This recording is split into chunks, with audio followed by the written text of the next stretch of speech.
Saudara-saudari, marilah kita mendengarkan renungan dengan judul Yusuf, suami Maria, yang berdasarkan pada Injil Matius bab 1 ayat 18 dan 24b. Kelahiran Yesus Kristus adalah seperti berikut. Pada waktu Maria, ibunya bertunangan dengan Yusuf, ternyata ia mengandung dari Roh Kudus sebelum mereka hidup sebagai suami istri. Ia mengambil Maria sebagai istrinya. Dalam nama Bapa dan Putra dan Roh Kudus. Amin. Saudara-saudari terkasih dalam nama Tuhan Yesus Kristus. Kemarin kita sudah mendengarkan bahwa Tuhan Yesus itu berasal dari keturunan bangsa Israel. Karena ayah angkatnya Yusuf adalah keturunan Daud, anak dari Abraham. Yusuf yang baik hati, saleh dan rendah hati, akhirnya menerima Maria sebagai istrinya. Ia tahu Maria tunangannya itu mengandung sebelum mereka menjadi suami istri resmi. Namun, dalam tradisi orang Yahudi, pertunangan telah mengikat seorang pria dan wanita. Itulah sebabnya dikatakan penginjil Matius bahwa karena Yusuf suaminya seorang yang tulus hati dan tidak mau mencemarkan nama istrinya di muka umum, ia bermaksud menceraikannya dengan diam-diam. Pria yang luar biasa. Tidak dikatakan bahwa Yusuf menjadi emosi dan marah setelah mengetahui kondisi Maria yang ketahuan olehnya telah mengandung bukan oleh karena dirinya. Tidak. Yusuf tidak melakukan hal tersebut. Ia adalah orang baik. Allah tidak salah memilih Yusuf untuk mendampingi Maria yang dipilihnya sebagai bunda bagi anak kesayangannya, Yesus. Saudara-saudari terkasih, melalui mimpi yang dengan perantaran malaikat, Allah menjelaskan kepada Yusuf perihal Maria dan anaknya. Dia seorang anak laki-laki dan Allah menghendaki Yusuf untuk memberikan nama Yesus kepadanya. Hal itu mirip dengan penampakan malaikat kepada Sakaria yang meminta memberi nama Yohanes untuk anak yang dilahirkan baginya oleh Elisabet di masa tuanya dan yang disebut mandul itu. Sesudah bangun dari tidurnya, Yusuf berbuat seperti yang diperintahkan malaikat Tuhan itu kepadanya. Ia mengambil Maria sebagai istrinya. Sosok Yusuf tidak banyak disebutkan oleh para penulis kitab suci. Bahkan dari mulut Yusuf tidak pernah terucap satu patah kata pun yang dicatat oleh para penginjil suci. Dalam liturgi Gereja Kudus, kita dapat menemukan sedikit peringatan Santo Yusuf, tanggal 19 Maret dan tanggal 1 Mei. Sosok Yusuf dirayakan dalam liturgi gereja. Namun, dalam kehidupan menggereja, beberapa gereja dipersembahkan dengan namanya sebagai pelindung. Ada kongregasi yang menghormati Yusuf secara khusus. Santo Yusuf yang ditampilkan dalam liturgi pada hari Minggu ini membantu kita untuk memiliki ketaatan seperti dirinya. Saudara-saudari terkasih, pada hari ini gereja menarik perhatian kita pada pergolakan batin dan pengalaman iman seorang Yusuf yang sudah menaati hukum-hukum Tuhan sebagai pria Yahudi.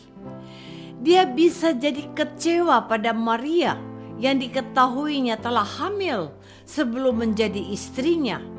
Namun, Matius menjelaskan bahwa Yusuf itu adalah sosok istimewa. Dia sangat menghargai dan menghormati wanita istimewanya Maria yang telah sangat dicintainya. Dikatakan bahwa Yusuf tidak mau mencemarkan nama istrinya di muka umum. Ia bermaksud menceraikannya secara diam-diam.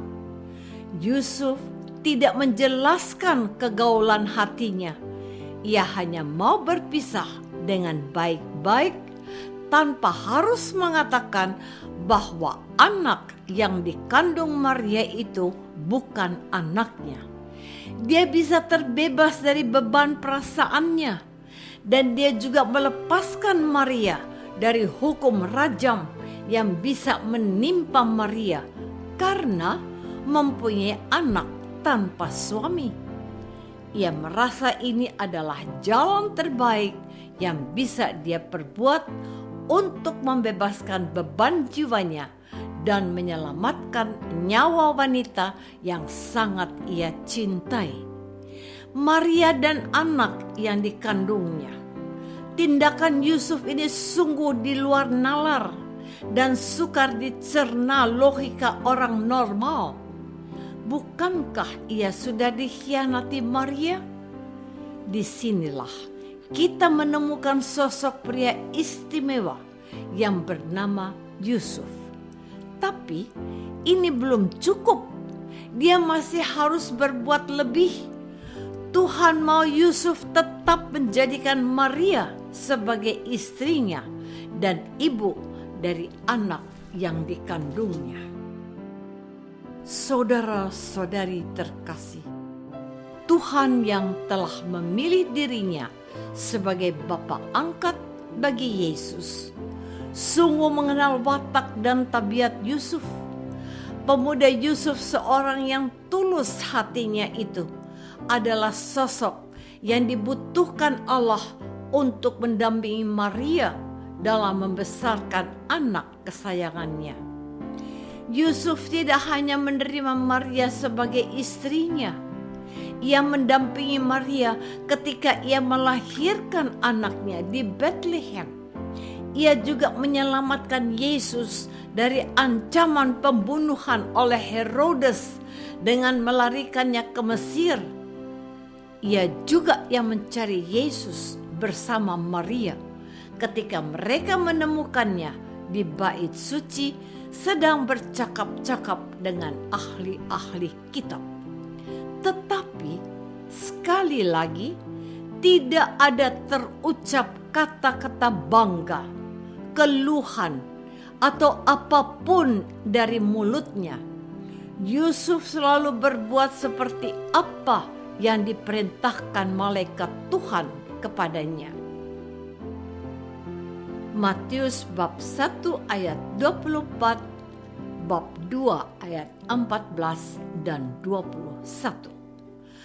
Dalam sosok Yusuf, kita menemukan seorang abdi Allah yang dalam diam berkata dalam hatinya, "Siap, laksanakan," dan dia sudah membuktikannya.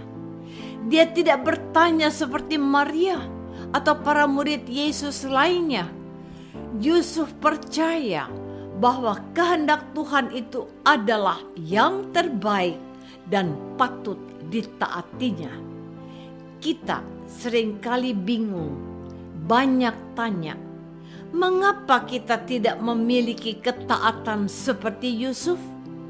Tidak masuk akal, tapi sudah terbukti baginya bahwa Allah tidak pernah tidak menyertainya. Santo Yusuf, doakanlah kami. Apakah aku berani percaya pada Allah seperti Yusuf meskipun sukar memahaminya? Marilah kita berdoa. Bapa yang Maha Baik, terima kasih untuk pengalaman iman dan ketulusan seorang Bapak Yusuf. Bantulah kami menjadi murid putramu yang banyak melakukan kehendak-Mu dan sedikit bertanya. Demi Kristus, Tuhan dan pengantara kami. Amin. Semoga kita semua selalu dinaungi dan dibimbing oleh berkat Allah yang Maha Kuasa, Bapa dan Putra dan Roh Kudus. Amin.